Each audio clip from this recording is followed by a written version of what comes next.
Assalaamu calaykum waraxmatullaahi tacaala wabarakaatuhu. daawadayaal ku soo dhawaada warka habeenimo xogta ciyaaraha qodobada ugu waaweyn warkan aynu idinkugu soo gudbin doonaan waxaa ka mid ah taageerayaasha kooxda kubadda cagta Chelsea oo u codeeyay ciyaaryahanka ay la jecel yihiin inuu xirto nambarka buuxa ee deeshaha oo uu ka tagay Eden Hazard. kooxda kubadda cagta Napoli oo doonaysa inay soo iibsato ciyaaryahan James Rodriguez oo kooxda kubadda cagta Real Madrid iska leedahay inuu xirto nambarkii Maradona ee kooxda Napoli.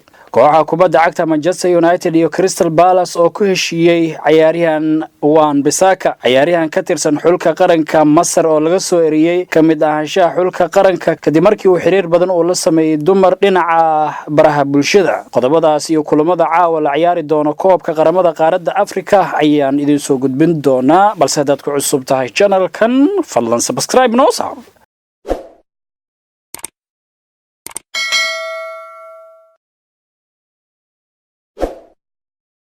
aynu ku bilaawno taageerayaasha kooxda kubadda cagta Chelsea ayaa waxay u codeeyeen ciyaaryahanka ay la doonayaan inuu xirto nambarka buuxa ee deeshaha oo Eden Hazard u xirin jiray kooxda kubadda cagta Chelsea kadib markii Hazard dhawaan uu ka tagay kooxda Chelsea kuna biiray kooxda kubadda cagta Real Madrid. taageerayaasha dhammaan oo codeen sameeyay ayaa waxaa la sheegay in markaa isku afgarteen intooda badan inuu xirto nambarkaasi ciyaaryahanka lagu magacaabo Christian Pulisic oo markaasi dhawaan kooxda kubadda cagta Borussia Dortmund kooxda Chelsea ay ka soo qaadatay. Pulisic ayaa qaab ciyaareed aad u wanaagsan wuxuu ku soo bandhigayaa koobka Golden Cup kaas oo markaa ay wada ciyaarayaan xululka waqooyi America. ciyaaryahankan u dhashay dalka Mareykanka ayaa waxa uu ka mid yahay ciyaartooyda ugu xirfadda wanaagsan ee sanadkan jira, waana ciyaaryahan da'yar oo 20 sano jir ah.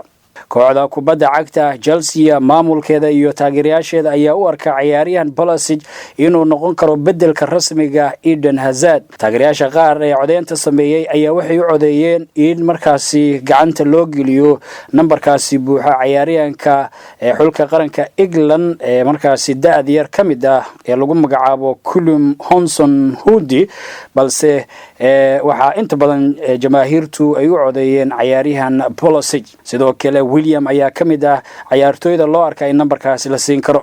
dhinaca kale kooxda kubadda cagta ee Napoli ayaa waxay doonaysaa inay la soo saxiixato ciyaaryahanka kooxda kubadda cagta Real Madrid iyo xulka qaranka Colombia ninka lagu magacaabo James Rodriguez ka oo si amaah uga ciyaarayay labadii xilli ciyaareed la soo dhaafay kooxda kubadda cagta ee Bayern Munich ee Bundesliga dalkaasi Jarmalka ka dhisan. maamulka iyo madaxda ugu sareysa kooxda Napoli ayaa waxay doonayaan in ciyaaryahankan markaasi nambarka loo xiri doono markaasi noqon doono nambarkii Diego Maradona oo ah markaasi mucjisadii xulka qaranka Argentina iyo guud ahaanba bersamaadkii markaasi qaaradda Yurub kubad wanaag markaasi ku soo bandhigi jiray. laakiin jamaahiirta kooxda kubadda cagta Napoli ayaa dhammaantood intooda badan waxay ka soo horjeesteen in nambarkaasi deeshaha ee xiran jiray Diego Maradona aan marna la siin karin ciyaaryahan kale ee xilligan jira, maadaama Diego Maradona kula soo guuleystay kooxda Napoli horyaalka Serie A dalka Talyaaniga. kooxda kubadda cagta Manchester United iyo Crystal Palace waxay ku heshiiyeen in markaasi kooxda United ay qaadato ciyaaryahanka kooxda kubadda cagta Crystal Palace ee lagu magacaabo Aaron Wan-Bissaka oo ah ciyaaryahan u dhashay dalkaas Ingiriiska. Manchester United ayaa waxay la gaartay kooxda Crystal Palace ayaa la yiri heshiis markaa la xiriira ciyaaryahan Bissaka oo in muddo ay raadinaysay. ciyaaryahankan oo kamid ah ciyaartooyda 22 jirada ee xulka qaranka Ingiriiska ayaa waqtiyadii la soo dhaafay si weyn waxay u raadinaysay Manchester sidii ay u soo qaadan lahayd. kooxda Manchester ayaa waxaa la sheegay in isbuuciiba lacagta Bissaka la siin doono ay noqon doonto $80,000 waa isbuucii gudihiisa, laakiin Crystal Palace markuu joogay 10,000 oo kaliya ayuu qaadan jiray. taasi ayaa waxay cadeynaysaa farqiga u dhaxeeya mushaarka Wan-Bissaka uu markaa ka qaadan jiray Crystal Palace iyo kan imika uu ka qaadan doono kooxda kubadda cagta Manchester United. Manchester United ayaa xilli ciyaareedyadii la soo dhaafay waxay ahayd mid markaa aad uga liidata dhinaca difaaca. ninkan Bissaka lagu magacaabo ayaa waxa uu ku wanaagsan yahay dhinaca daafaca midig taa oo markaa ka dhigaysa in Ashley Young iyo ciyaartoy dhowr ah oo markaa kooxda in muddo ah ku sugnaa markaa boos aysan heli doonin. sidoo kale wararka ka imaanaya dalka Ingiriiska ayaa waxay sheegayaan in ciyaaryahanka Wilfried Zaha uu qayb ka noqon karo sidoo kale heshiiskan oo sidoo kale uu soo raaci doono ciyaaryahan Bissaka.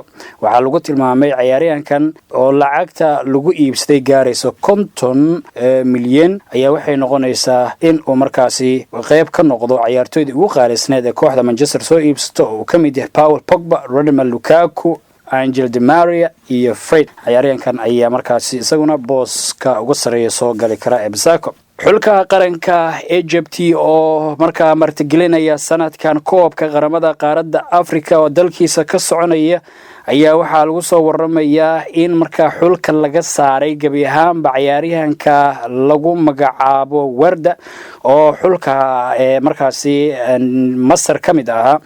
sababaha loogu saaray ayaa waxaa ka mid ayaa la leeyahay in uu markaa in badan xiriir la sameynayay dhinaca baraha bulshada ah qaybaha kala duwan ee dumarka isagoo markaasi shukaansi iyo waxyaabo aan loo joogin markaasi waqtigiisa ku luminayay iyadoo laga doonaya ciyaaryahankan inuu isku diyaariyo ka hortagida xulka qaranka DR Congo oo markaa ka mid ah xulalka ka qayb galaya koobka qaramada qaaradda Afrika oo caawa Masar iyo DR Congo ay iska hor imaan doonaan. madaxda iyo maamulka ugu sareeya xiriirka sportiga ee dalka Masar iyo maamulka xulka qaranka Masar ayaa isku raacay in ciyaaryahanka gabi ahaanba laga saaro xulka maadaama uu xiriir iyo waxyaabo aan wanaagsanayn oo ka sameynayay baraha bulshada. BBC Arabic ayaan markaasi wax ka qortay arintan. ugu dambeyntiina caawa kulamo dhowr ayaa dhici doona oo koobka qaramada qaaradda Afrika 3 kulan ayaa la wada ciyaari doona.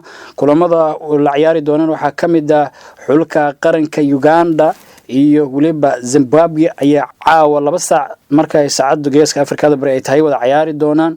sidoo kale Masar iyo DR Congo 5 saac habeenimo ayaa saacada geeska Afrikada bari markay tahay soo gali doontaa. sidoo kale waxaa la wada ciyaari doonaa oo markaa la wada sugaya Nigeria iyo waliba xulka qaranka Guinea Bissau. warkii habeenimo xogta ciyaaraha aad ka daawanayseen waa naga inta.